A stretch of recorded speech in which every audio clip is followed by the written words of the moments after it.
Magandang araw po sa inyong lahat. Maayong adlaw po sa mga Bisaya, sa mga sweet Ilonggos, maayong aga po. Kada kitipadak ng Ilocanong kuripot na imbag nga aldaw kada kayo amin. Mag-aaral po tayo ng salita ng Diyos from Proverbs chapter 3 verses 13 to 18. Sa Tagalog po, sa Kawikaan Kapitulo 3, talatang 13 hanggang 18.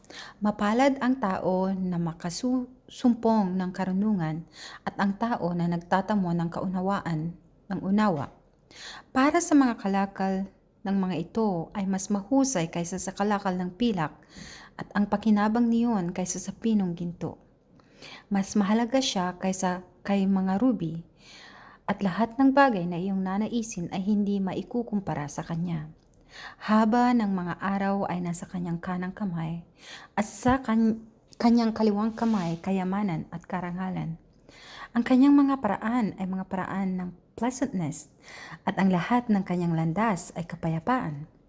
Siya ay puno ng buhay sa kanila na humahawak sa kanya at masaya ang bawat isa na namamalagi sa kanya. I will not read it in English because we will be using English in our study. Kayo na pong bahala if you want to read it po. In this day and age where personal happiness is what everyone is aiming for, kung tatanungin ko po kayo kung gusto nyo ng masayang buhay, sigurado po ako na oo ang sagot nyo. Movies like The Pursuit of Happiness or things that we see on TV or social media is all geared towards me and my happiness mentality. This chapter in Proverbs can point us to the right direction towards the pursuit of happiness. This section of Proverbs 3 starts with, "Happy is the man that findeth wisdom, and the man that getteth understanding," and ends with, "And happy is everyone that retaineth her." To my understanding, retain here is the same with the word keep. Aalagahan, pakaiingatan. Yes, oh how happy we must be when we find wisdom, but the story doesn't end there. That's not the and they live happily ever after part of the story. It's the beginning. Parang sa pag-aasawa po, lagi kong naririnig kapag may ikakasal, hashtag my forever or hashtag I found my forever. Tama po yan, pero di po diyan nagtatapos. Alam po natin, lalo na yung mga mag-asawa or may asawa na for 10, 15, 20, 25 years, 50 years, or even just 1 year, like me. It's more na yung day-to-day po na magkasama kayong mag-asawa, it's a learning process. And I salute all of you for staying the course. Laban lang. Like what I said po kanina, finding wisdom is just the start. We must apply what we have learned. We will surely make bad choices in the process, but the main thing is we learn and continue learning. We keep at it.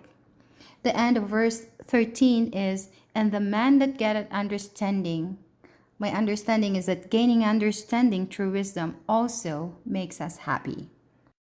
Sa verse 14 po, "For the merchandise of it is better than the merchandise of silver, and the gain thereof than fine gold." And sa verse 15 po, "She is more precious than rubies, and all the things thou canst desire are not to be compared unto her."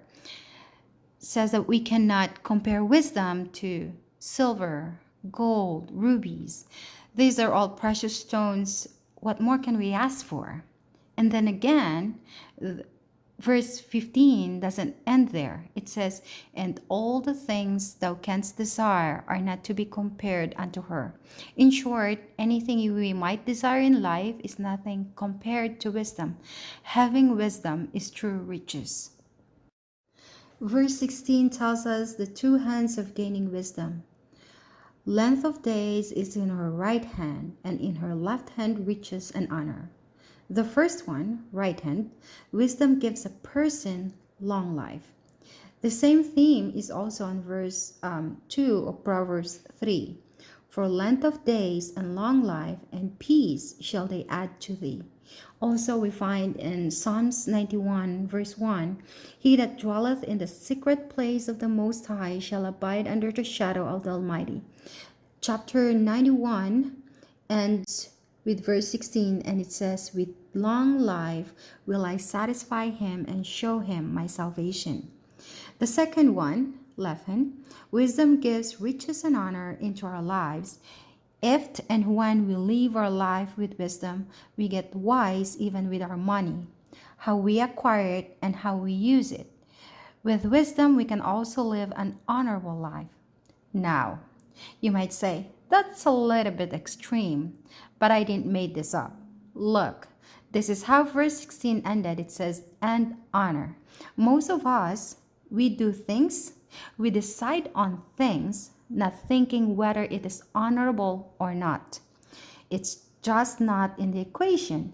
But if we truly have wisdom, then maybe we should put things into perspective.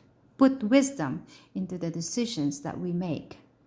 Verse 17, her ways are ways of pleasantness, and all her paths are peace. If you look closely, mostly in the Bible, wisdom is characterized as a woman. Women have grace, rhythm, fluidity that most men don't have. That accepting smile. Also, we find in Proverbs chapter 1, verse 33, but whoso hearkeneth unto me shall dwell safely, and shall be quiet from fear of evil. A quiet spirit comes with having wisdom. Sa verse 18 po, she is a tree of life to them that lay hold upon her, and happy is everyone that retaineth her. I have been around people that just energizes me and gives me life, made me want to do better, and also around people that does the opposite. They just drains the life out of me. Yung latang-lata ka after mo kausapin, yung parang napagod ka bigla. I know I do the same to a few people kahit hindi ko po sinasadya. If nagawa ko po yun sa inyo, sorry po. I will try na hindi mangyari ulit yun. How exciting could it be when our very existence gives life to the people around us, that we become that breath of fresh air for them. As I said po kanina, to my understanding, retain here sa verse 18 is the same word with the word keep. So I came up with an acronym for KEEP, K-E-E-P.